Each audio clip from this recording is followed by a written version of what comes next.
사순절 네 번째 주일에 하나님 우리 아버지와 주 예수님으로부터 오는 은혜와 평강이 여러분들에게 가득하기를 주님의 이름으로 축복합니다. 사순절을 보내고 있는 지금 지난 한 주간 동안 여러분들의 굳어있던 마음이 녹아지고 하나님의 음성에 귀를 기울여서 영혼의 갈증이 채워졌습니까? 또한 인생의 방향이 전환되는 시간이 됐습니까? 우리는 지난 주간에 우리의 귀가 무엇을 들어야 되는지를 묵상했습니다. 이번 주에는 우리의 눈이 무엇을 보아야 하는지를 묵상하는 사순절 기간입니다. 세상은 끊임없이 우리의 시선을 뺏습니다. 다른 사람과 끊임없이 비교하고 경쟁하게 만드는 방향으로 내 눈을 돌려놓죠. 그런데 사순절은 이 흩어진 시선을 다시 모으는 절기입니다. 사순절을 보내고 있는 지금 우리 교회 모든 세대들, 주일학교부터 성인이 이르기까지 모든 분들이 하늘을 바라보고 하나님을 바라보고 예수님의 십자가를 바라보기를 주님의 이름으로 축원합니다. 인도 전통의학인 아유르베다에 보면 주목할 만한 내용이 있습니다. 사람이 병이 드는 원인 가운데 하나가 암마라는 것입니다. 암마, 쉽게 말하면 내 몸속에 쌓여있는 독소를 말합니다. 음식을 먹었는데 이 음식이 제대로 소화되지 않았을 때 그 찌꺼기가 몸속에 남아서 독이 되는데 이것이 암마라는 것입니다. 자, 그러니까 사람이 몸이 병드는 원인이 위부에도 있지만 몸 안에 쌓여있는 암마 때문이기도 하다는 뜻이죠. 그래서 이 치료하는 중요한 방법, 몸을 정화시키는 겁니다. 몸 안에 있는 독이 빠져나가야 건강해진다는 이야기입니다. 여러분, 이것은 단지 우리 몸에 관한 이야기만이 아닙니다. 우리 영혼에도 암마 같은 것이 있습니다. 내 마음속에 쌓여있는 것들, 원망, 불평, 두려움, 절망, 이런 것들이 내 영혼을 병들게 하는 암마와 같은 것들이죠. 그리고 이런 독이 내 속에 쌓이게 되는 근본적인 원인, 내 시선이 잘못된 곳에 머물러 있기 때문인 겁니다. 보지 말아야 할 것을 보고 봐야 할 것을 안 보기 때문에 내 속에 이러한 암마가 생긴다는 이야기입니다. 사람이 자신의 문제만 바라보고 또 자신의 삶의 환경만 바라보고 다른 사람만 바라보기 때문에 내 영혼이 점점 병들어 간다는 말입니다. 오늘 본문은 이런 시선을 바로잡으라고 하는 이야기입니다. 그렇다면 여러분, 이스라엘 백성들의 시선이 어디를 향해 있었습니까? 그리고 이 사순절을 보내는 저와 여러분들의 시선이 어디에 머물러야 됩니까? 사순절에는 우리의 시선이 머물러야 할 곳, 하늘입니다. 땅이 아닙니다. 하늘을 바라봐야 합니다. 하늘을 바라보라는 말, 땅에 집착하지 말라는 뜻입니다. 이슬람 문화권의 여성들이 입는 부르카라는 옷이 있죠. 머리에서부터 발끝까지 몸 전체가 덮여있는 통으로 된 옷입니다. 얼굴이 가려져 있기 때문에 눈 앞에 있는 작은 구멍을 통해서만 밖을 볼 수 있죠. 그래서 이 부르카를 입으면 시야가 좁아지게 됩니다. 옆을 보기도 어렵고 눈앞에 좁은 부분만 볼 수가 있습니다. 그래서 이 부르카를 입고 길을 걸으면 세상이 작아 보이죠. 세상이 작은 것이 아니라 보는 시야가 좁아진 겁니다. 그런데 여러분, 우리 신앙이 이와 같을 때가 있습니다. 내 문제만 바라보고 내가 처한 그 현실만 바라보면 마치 부르카를 통해 부르카의 작은 틈을 통해 세상을 보는 것 같이 시야가 좁아질 때가 있는 겁니다. 그 좁아진 세상을 보고 내가 이 세상의 전부를 보고 있는 것까지 착각할 때가 있다는 이야기입니다. 그러다 보면 앞이 보이지 않습니다. 소망이 없습니다. 도무지 길이 보이지 않습니다. 이런 말을 입에 달고 살게 되는 겁니다. 하지만 여러분, 하나님은 그런 우리에게 눈을 들어 하늘을 바라보라고 했습니다. 하나님은 믿음의 사람들에게 종종 하늘을 바라보게 말씀하셨죠. 창세기 15장 5절입니다. 그를 이끌고 밖으로 나가 이르시되 하늘을 우러러 무뼈를 셀 수 있나 보라. 또 그에게 이르시되 네 자손이 이와 같으리라 그랬습니다. 아브라함, 이 말씀을 음성을 들을 때 나이가 많았습니다. 자식도 없었습니다. 인간적으로 소망이 없는 상태에서 이 음성을 들은 겁니다. 이런 상황에서 하나님은 이 아브라함에게 하늘을 보라고 하신 겁니다. 그리고는 너에게 내가 자손을 주겠다고 약속을 하신 겁니다. 소망을 그에게 주신 겁니다. 너는 땅에 시선을 두지 말고 하늘을 바라보며 나의 약속과 나의 소망을 붙들라는 이야기입니다. 이후 이 아브라함, 소망이 꺼져질 때마다 밤하늘을 올려다 보았을 겁니다. 하늘에 떠있는 그 수많은 별들을 보며 하나님의 약속, 그 소망을 떠올렸을 겁니다. 아브라함, 하늘은 하나님의 약속을 기억하게 하는 이 하늘이 그에게 믿음의 창이 된 겁니다. 우리도 똑같습니다. 살다 보면 많은 문제들이 우리에게 찾아오죠. 우리에게 닥친 현실이 참담할 때도 있습니다. 그래서 소망이 희미해지고 자꾸 고개를 밑으로 떨어뜨려서 시선이 땅을 향할 때가 있습니다. 그럴 때 여러분, 땅을 보지 말고 하늘을 바라보시기를 주님의 이름으로 권고드립니다. 하늘을 바라보는 사람이 하나님의 약속이 기억나고 소망을 품을 수가 있습니다. 하나님은 이스라엘 백성들에게 모세를 통해 너희를 가나안 땅으로 데려가 주겠다 약속을 했습니다. 그리고 그 약속을 이루시기 위해서 이 백성들을 애굽에서, 이집트에서 탈출시켜 이끌어 내셨습니다. 그런데 광야로 나온 이스라엘 백성들, 하나님의 약속보다 땅의 현실만 바라보죠. 그러다 보니 그들 마음속에 불평, 원망이 나오기 시작했습니다. 민수기 21장 4절 보시면 백성이 호르산에서 출발하여 홍해길을 따라 에돔 땅을 우회하려 하였다가 길로 말미암아 백성의 마음이 상하니라. 에돔 왕이 그들의 길을 막았기 때문에 이제 길을 돌아가게 됐습니다. 가나안으로 가는 길이 좀 멀어지게 된 겁니다. 그러자 이 백성들 속이 상했습니다. 마음이 상하기 시작했죠. 마음이 상했다는 말을 원문에 보면 영혼이 짧아졌다, 인내심이 사라지고 조급해졌다는 뜻입니다. 오늘 이 본문이 출애굽한 이 백성들 속에 있었던 그 독소, 영혼의 암말을 보여준 겁니다. 그 독소의 정체에 끊이지 않는 원망과 불평인 것입니다. 그런데 여러분, 이 사건이 일어난 것이 광야 생활이 시작된 초창기가 아니었습니다. 이미 홍해도 건넜고 만나도 먹어봤고 40년 동안 하나님의 인도하시고 보호하시는 것을 체험했습니다. 오랜 세월 동안 수많은 기적들을 본 겁니다. 그럼에도 불구하고 길을 조금 돌아간다는 그 이유 하나 때문에 인내심이 바닥나고 마음이 무너져 버린 겁니다. 그 결과 민수기 21장 5절 보시면 백성이 하나님과 모세를 향하여 원망하되 어찌하여 우리를 애굽에서 인도해 내어 이 광야에서 죽게 하는가? 이곳에는 먹을 것도 없고 물도 없도다. 우리 마음이 이 하찮은 음식을 싫어하노라 그랬습니다. 하나님을 원망했던 것입니다. 먹을 것도 없고 물도 없는 이곳, 음식은 도무지 형편이 없다고 투정됐습니다. 물론 이 광야의 환경은 혹독하죠. 그런데 여러분, 그들이 형편없고 하찮다고 말한 음식이 어떤 음식입니까? 하나님이 내려준 만나였습니다. 출애굽기 16장 31절 보면 그 만나 처음 먹었을 때 이 백성들은 감동을 했습니다. 꿀 섞은 과자 같다고 했습니다. 그런데 지금은 그 똑같은 만나를 가지고 하찮은 음식이라고 말한 겁니다. 하나님의 은혜를 하찮게 여겼다는 뜻입니다. 왜 이런 일이 일어나게 됐을까요? 그들의 시선이 하늘을 향해 있지 않고 땅을 향해 있었기 때문입니다. 그들이 땅을 바라봤기 때문에 불평한 것만, 없는 것만 보여서 원망하게 된 겁니다. 그렇습니다. 누구든지 시선을 땅으로 향하게 되면 모든 것이 불평하고 원망스러운 것만 보게 됩니다. 시선을 땅을 향해 있으면 소망도 보이지 않게 됩니다.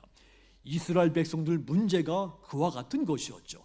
시선이 땅을 향하게 됐을 때 광야를 가리켜서 우리를 죽게 하는 곳이라고 불평했습니다. 애굽을 가리켜서 좋았던 곳이라고, 어떻게 이 애굽에 있었던 것이 좋다고 말할 수 있었겠습니까? 그런데 그 애굽에 있었던 때가 더 좋았다고 말했습니다. 하나님의 구원의 은혜를 까마득히 잃어버린 겁니다. 자기들이 궁극적으로 가야 하는 이 약속의 땅을 망각해 버린 겁니다. 시선이 땅을 향해 있었을 때 말이죠. 그렇습니다. 언제든지 시선을 땅을 향하게 되면 은혜가 보이지 않습니다. 소망도 보이지 않습니다. 하지만 시선을 하늘로 향하게 되면 달라집니다. 작은 것에도 감사하게 되고 절망스러운 상황에서도 소망을 품게 됩니다. 그래서 이 불평의 문제는 환경의 문제가 아니라 시선의 문제인 겁니다. 그래서 이 바울 골로새서 3장 1절과 2절에서 이렇게 말했죠. 그러므로 너희가 그리스도와 함께 다시 살리심을 받았으면 위의 것을 찾으라. 거기는 그리스도께서 하나님 우편에 앉아 계시느니라. 위의 것을 생각하고, 따라합시다. 땅의 것을 생각하지 말라. 예수 믿는 사람 시선이 달라져야 한다는 말입니다. 세상 사람들은 땅의 것을 붙잡고 살지만 예수 믿는 사람 위의 것을 바라보고 살라는 말입니다. 물론 그렇다고 해서 현실을 무시하라는 뜻은 아닙니다. 현실에 묶여 살지 말라. 땅에 매여 살지 말라는 뜻입니다. 땅에 살지만 하늘의 소망을 바라보며 살라는 뜻입니다. 그렇다면 우리는 지금 어떠할까요? 혹시 여러분 시선 땅을 향해 있습니까? 그래서 구원의 은혜가 떠오르지 않습니까? 사소한 일을 앞에 놓고 원망스럽고 불평스럽습니까? 하나님은 바로 그런 저와 여러분을 향해서 너는 눈을 들어 하늘을 바라보라고 말씀해 주신 겁니다. 그러므로 여러분, 눈을 들어 시선을 하늘로 향하시기 바랍니다. 하늘을 보면서 하나님의 약속을 기대하며 소망을 품으시기를 주님의 이름으로 권고를 드립니다. 그리하여 저와 여러분 삶 속에서 원망과 불평은 모두 사라지고 오직 감사, 오직 찬송, 오직 소망이 넘치게 되기를 주님의 이름으로 축복합니다. 또한 이 사순절에 우리의 시선이 어디를 향해야 될까요? 하나님을 향해야 됩니다. 내가 우상같이 여겼던 그 우상을 향했던 시선을 하나님으로 바꿔야 합니다. 민수기 21장 6절 보시면 여호와께서 불뱀들을 백성 중에 보내어 백성을 물게 하심으로 이스라엘 백성 중에 죽은 자가 많은지라 그랬죠. 이스라엘 백성들 하나님과 모세를 향해 원망하기 시작하자 하나님이 불뱀들을 보내신 것이죠. 그러자 이 불뱀이 백성들을 물어 많은 사람이 죽게 됐다는 이야기입니다. 실제로 출애굽할 당시 그 지역에는 붉은 반점이 있는 독사가 많았던 것으로 알려졌습니다. 이 뱀에 물리면 그 강력한 독성 때문에 피부가 마치 불에 탄 것까지 검게 변색되고 그러다가 서서히 죽는답니다. 그래서 불뱀이라고 이름이 붙은 겁니다. 하나님이 불평, 원망이 독소가 돼버린 이 이스라엘 백성들, 그들에게 그 지역에 서식하는 불뱀을 보내서 단호하게 징계를 한 겁니다. 이때 비로소 백성들이 돌이키기 시작합니다. 그동안 우리가 무엇을 잘못했는지 깨닫게 되죠. 그래서 하나님과 모세에게 자신들의 죄를 정직하게 고백을 하기 시작하죠. 민수기 21장 7절 보시면 백성이 모세에게 이르러 말하되 우리가 여호와와 당신을 향하여 원망함으로 범죄하여 싸우니 여호와께 기도하여 이 뱀들을 우리에게서 떠나게 하소서. 모세가 백성을 위하여 기도하며 그랬습니다. 시선이 땅을 향하면서 원망하고 불평했던 이 백성들이 자신들의 죄를 깨닫게 되자 하나님의 용서를 구한 겁니다. 하나님을 바라보기 시작한 겁니다. 자신의 죄, 자신의 허물을 깨닫게 되면 하나님을 바라보게 됩니다. 그리고 하나님을 바라보는 사람마다 그분의 용서를 받습니다. 하나님은 회개하는 그들을 위해서 놋뱀을 만들어 장대 위에 달게 하셨습니다. 그리고 뱀에 물린 사람, 그것을 바라보는 사람마다 살게 하셨습니다. 민수기 18장 8절 9절 다시 보면 여호와께서 모세에게 이르시되 불뱀을 만들어 장대 위에 매달아라. 물린 자마다 그것을 보면 살리라. 모세가 놋뱀을 만들어 장대 위에 다니 뱀에게 물린 자가 놋뱀을 쳐다본즉 따라합시다. 모두 살더라. 아멘. 뱀에게 물린 자마다 그것을 보았을 때 살았다고 했습니다. 상식적으로 이해하기 어려운 방법이었죠. 뱀에 물렸으면 치료를 하든지 약을 바르든지 해야 될 텐데, 그런데 하나님은 단순하게 보라고 한 겁니다. 놋뱀을 바라보라는 겁니다. 그런데 놀라운 역사들이 일어났죠. 장대 위에 달린 이 놋뱀을 바라본 사람마다 살아났습니다. 독이 사라지고 생명이 회복됐습니다. 물론 놋뱀 그 자체가 능력이 있는 것이 아니죠. 놋뱀은 사람을 살릴 수 없습니다. 모세가 만들어 매단 이 놋뱀이 무슨 주술적인 힘이 있는 것이 아닙니다. 그렇다면 이 사건의 핵심, 시선을 하나님을 향하라는 것입니다. 이것이 하나님의 처방입니다. 하나님의 말씀대로 시선을 돌린 사람, 시선을 하나님을 향해 바라본 사람, 그들이 다 살아난 겁니다. 우리 삶에도 해결되지 않는 문제들이 있죠. 경제적인 문제가 있고, 또 가정 문제, 또 건강 문제도 있고, 또 다른 사람과의 인간관계 문제도 있을 수 있습니다. 그때마다 우리는 자꾸 그 문제를 바라보게 되죠. 그리고는 도무지 이 문제 내게 너무 크다, 이 상황 내가 헤쳐나가기가 너무 어렵다, 이런 말을 하게 됩니다. 하지만 여러분, 예수 믿는 사람은 하나님은 더 크시다 이렇게 말합니다. 문제가 아무리 커도 하나님보다 크지 않기 때문입니다. 그러므로 여러분, 불평스러운 일이 생겼을 때 시선을 돌리시기 바랍니다. 원망스러운 일이 생겼을 때 시선을 돌려서 하나님을 바라보시기를 주님의 이름으로 권고드립니다. 하나님은 하나님을 바라보는 사람에게 길을 열어주시고 평안을 주시고 마침내 그를 구원하실 기적을 행하시는 분이십니다. 그러므로 이 사순절을 지내는 동안 저와 여러분의 시선이 하나님께 향하여서 마침내 우리 삶의 생명과 소망과 하나님이 나를 구원하시는 놀라운 기적들이 충만하게 되기를 주님의 이름으로 축복합니다. 또한 이 사순절에 우리의 시선이 어디를 향해야 될까요? 예수님을 향해야 됩니다. 예수님의 십자가를 향해 내 시선이 머물러야 됩니다. 사순절, 우리의 흩어진 시선 다시 십자가의 주님께는 모으는 절기입니다. 그래서 우리 교회 모든 성도들의 시선이 오직 예수님, 오직 십자가로 향하게 되기를 주님의 이름으로 축원합니다. 예수님은 우리의 시선이 주만 바라보아야 된다, 이 진리를 광야에서 일어난 사건을 통해 설명해 주었습니다. 오늘 신약의 말씀 요한복음 3장 14절 15절이 그 설명이죠. 모세가 광야에서 뱀을 든 것 같이 인자도 들려야 하리니 이는 그를 믿는 자마다 영생을 얻게 하려 하심이라. 광야에서 놋뱀을 바라본 백성들은 모두 살아났다고 했습니다. 하나님이 세우신 구원의 표징을 바라볼 때 하나님의 구원이 임한 겁니다. 이 광야의 놋뱀, 십자가의 그림자입니다. 광야에서 놋뱀이 들려진 것 같이 예수님이 십자가에 들려질 것을 말씀한 겁니다. 그리고 십자가에 들려진 그 예수님을 바라보는 사람마다 생명을 얻게 될 것을 말씀하신 겁니다.